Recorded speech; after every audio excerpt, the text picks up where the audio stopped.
आज की वीडियो हमारी सबसे इम्पोर्टेंट है। हम गो थ्रू करेंगे ज़ीरो से लेके जो हमारे 40-45 लेक्चर्स हैं ना, हम उनको कवर अप करेंगे सिर्फ 2 लेक्चर्स के अंदर। जिसको डिटेल वीडियो चाहिए वो मेरी सारी प्रीवियस वीडियो देख सकते हैं, पूरे प्रोफाइल पे पड़ी हुई हैं। आपसे 20 अकाउंट नहीं बनते, कोई टेंशन वाली बात नहीं। आप 10 बना लो, 10 नहीं बनते 5 बना लो।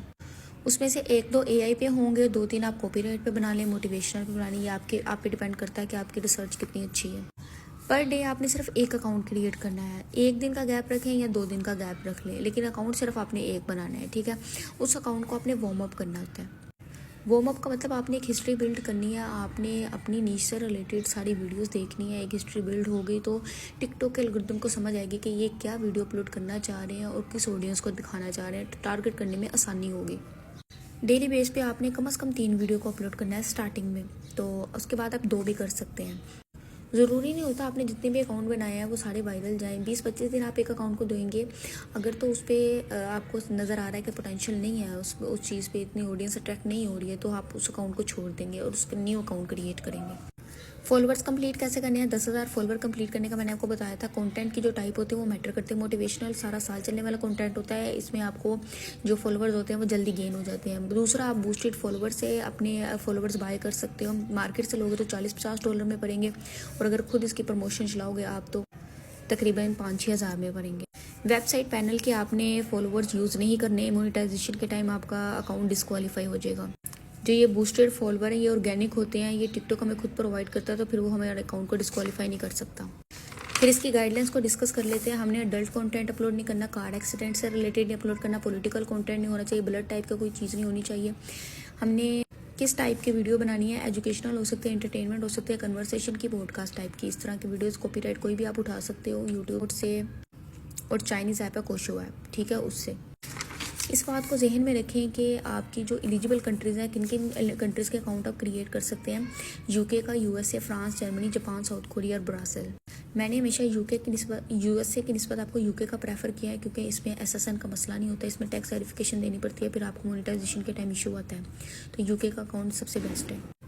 आपने हैशटैग में क्या लगाना है मैंने आपको समझाया था। ये जो हैशटैग है FYP, hashtag viral, hashtag for you page, ये बिल्कुल यूजलेस हैशटैग है, ये आपने यूज़ नहीं करने। अपने कंटेंट से रिलेटेड हैशटैग लगाने। अगर कुकिंग से रिलेटेड तो हैशटैग कुकिंग, अगर एजुकेशन से रिलेटेड है कोई, आप किसी चीज़ में, जैसे मैं सिखाती हूँ टिकटॉक मोनेटाइजेशन, तो आप टिकटॉक मोनेटाइजेशन का ही अप्लाई करोगे।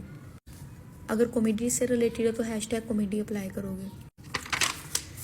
पेपाल पे आ जाते हैं। पेपाल किस तरह का हमने इस्तेमाल करना है? किसी भी कंट्री का पेपाल बना है ना आपके पास, दुबई का, सऊदीया का, आप सब कुछ अटैच कर सकते हो UK USA अकाउंट पे, कोई इशू नहीं आता पेपाल का। टिकटॉक पे ऐसी कोई रिक्वायरमेंट, ऐसी कोई वेरिफिकेशन नहीं वो आपसे लेता है।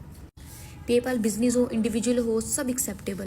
आपने बस एक काम करना है, फेक पेपाल नहीं बनाना है। UK सिम से मैंने आपको बताया था, हम जुगाड़ लगा के बना तो लेते हैं, लेकिन एक टाइम आता है जब वो आपसे वेरिफिकेशन मांगता है और आपकी पेमेंट फिर उस दौरानिए में स्टक हो जाती है। फिर चाहे $500 हो, $1000 हो, आपके वो वेस्ट हो जाते हैं। टिकटॉक मोनेटाइजेशन के लिए कौन सी वीडियोस एलिजिबल है, किस पे हमें रिवॉर्ड मिलता है? मस्ट बी 1 मिनट और लॉन्गर, 1 मिनट या उससे ज़्यादा की। 1000 क्वालिफाइड व्यूज़ हैं। क्वालिफाइड व्यूज़ मैंने आपको बताए थे, आगे लेक्चर में आ रहा हूँ, मैं आपको बताती हूँ। फोटो मोड नहीं, आपने अपलोड किसी किस्म की फ़ोटो अपलोड नहीं करनी, किसी के साथ डूट नहीं बनाना, स्टिच नहीं बनाना, एडवर्टाइजमेंट नहीं किसी किस्म की करनी है। पेड प्रमोशन वगैरह चलाएंगे, उस पर आपको कोई अर्निंग नहीं होगी। जैसे हम पेड चलाते हैं, पेड प्रमोशन चलाते हैं, स्पॉन्सर्ड कंटेंट होते हैं, उस पर अर्निंग नहीं होती है, ठीक है। और उसने किसी किस्म की जो क्रिएटर वर्ड की पॉलिसी है उसको वॉयलेट ना किया हो। अच्छा, अब हम क्वालिफाइड व्यूज़ के बारे में। 1000 क्वालिफाइड व्यूज़ का मतलब इस पे हमें अर्निंग स्टार्ट होती है। इसका क्या मतलब है? अगर एक वीडियो पे 3 सेकंड से कम व्यू आ रहा है, एवरेज मिनट व्यू जो है ना वो कम है 3 सेकंड से, तो फिर वो हमारा नॉर्मल व्यू कंसिडर होगा, उस पर हमें अर्निंग नहीं होगी। अगर यही वीडियो के 5 सेकंड तक देखेगा तो वो हमारा क्वालिफाइड व्यू कंसिडर हो जाएगा, फिर हमें अर्निंग स्टार्ट होगी। अगर आपने क्वालिफाइड व्यू लेना है ना, तो आपको ऐसी हुक जनरेट करनी होगी, ऐसी हुक लगानी होगी अपनी वीडियो के अंदर के जो व्यूअर है देखने वाला, वो आपकी वीडियो पे ठहर जाए 5-6 सेकंड के लिए, और वो देख के जाए कि भाई आगे क्या होने वाला है। चीज़ें ऐसी हैं जो उसकी पॉलिसी के खिलाफ है, और जिस पे वो हमें अलाउ नहीं करता वो अपने प्लेटफॉर्म पे। अडल्ट कंटेंट मैंने आपको पीछे बताया, वल्गर कंटेंट, बुली कंटेंट, पॉलिटिकल। अच्छा, इसमें क्या आ जाता है? बुली कंटेंट में आ जाता है ह्यूमन राइट्स के बारे में बात हो रही हो, फीमेल राइट्स पे हो रही, कार एक्सीडेंट, गंद वगैरह शो करवाई जा रही हूँ। वल्गर कंटेंट में जिस तरह हम अगर कॉपीराइट इंग्लिश का कंटेंट उठाएंगे तो उसमें आता है FUC के टाइप के वर्ड्स, तो हमने उनको म्यूट कर देना है, ठीक है, एडिटिंग के दौरान। और पॉलिटिकल में आपको बताया कंट्रोवर्सी चल रही होती है, हमने उस पर भी नहीं बनानी है। और जिन क्रिएटर्स को ब्लू टिक मिला होगा आपने वो क्रिएटर्स का कंटेंट नहीं उठाना। अगर इस तरह का कोई कंटेंट आप अपलोड करोगे तो पहले आपको फर्स्ट वार्निंग आएगी, सेकंड स्ट्राइक होगी और थर्ड पे आपको अकाउंट को ही बैन कर देगा। तो हमने इस चीज़ से बचना है। अकाउंट क्रिएट करने के लिए मल्टीपल वेज हैं, उनमें से जब मैंने आपको सबसे ऑथेंटिक बताया था प्रोक्सी और आरडीपी और प्रोक्सी से आप अच्छे अकाउंट्स क्रिएट कर सकते हैं। वीपीएन से भी बन जाता है लेकिन नॉट रिकमेंडेड, क्योंकि अक्सर ऐसा होता है कि वीपीएन से अगर आईपी डिटेक्ट हो जाए तो फिर वो अकाउंट डिस्क्वालीफाई हो जाता है।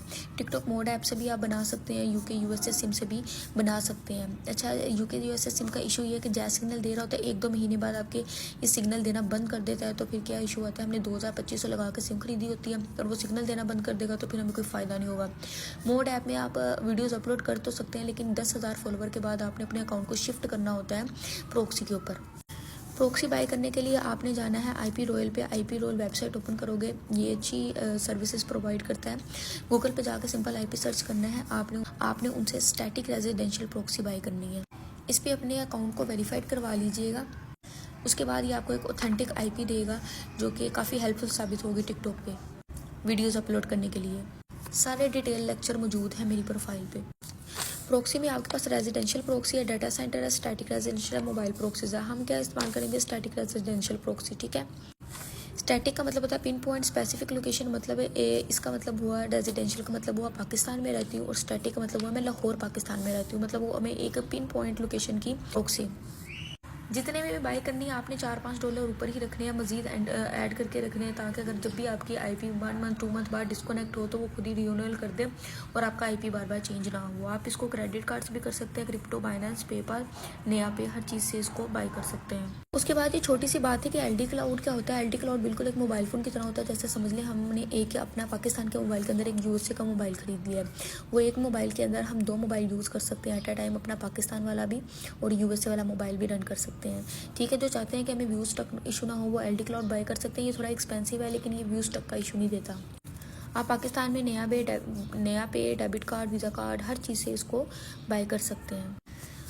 प्रोक्सी बाय करने के बाद आपने प्रोक्सी का सेटअप किस तरह लगाना है, आपने सिंपल डाउनलोड करनी है एक application super proxy play store से। उसके बाद उसको ओपन करना है और ये आपके पास 4 किस्म की चीज़ें वो देंगे आपको, सर्वर, पोर्ट, यूज़र नेम और पासवर्ड। प्रोफाइल नेम में आप कुछ भी लिख सकते हो, प्रोक्सी का नाम लिख दो, प्रोटोकॉल में आपने HTTP ही सिलेक्ट करना है। आपने इसके बाद इन चारों को जो ऑप्शन आपको दिए गए होंगे ना, ये देखें जिस तरह ये मैंने मेंशन किए हुए हैं इसी तरह सेम उन्होंने दिए होंगे, आपने यही उसके अंदर एंटर करके ओके कर देना, आपकी प्रोक्सी कनेक्ट हो जाएगी। प्रोक्सी कनेक्ट करने के बाद आपने मोबाइल में कुछ सेटिंग्स भी करनी होती हैं, जैसे कि आपने अबाउट फ़ोन में जाना है, उस पर बिल्ड नंबर पे आपने बार बार टैप करना है, तो उसको क्लिक करना है तो आपका डेवलपर मोड ऑन हो जाएगा। ठीक है, उसके बाद सेटिंग में जाकर आपने date and time zone, location off कर देनी है, टाइम जोन सेलेक्ट कर देना। टाइम जोन को भी आप ऑफ कर दें, अगर होगा जिस रीजन की आपने प्रोक्सी बाई की होगी वो रीजन आपने सेलेक्ट कर लेना है। उसके बाद मज़ीद आपने 3 ऐप्स डाउनलोड करनी है, IP इन्फो, विडजेट और IP विडजेट और फेक GPS। सिर्फ प्रोक्सी लगाने से आपका IP राउट नहीं होता, आपने वो तीनों एप्लीकेशन जो मैंने भी रिसेंटली बताई हैं वो तीनों भी साथ ही उसको अप्लाई करना है प्रोक्सी लगाने के बाद, ताकि आपकी लोकेशन भी राउट हो जाए। 15 लेक्चर से हम इंशाल्लाह कल स्टार्ट करेंगे।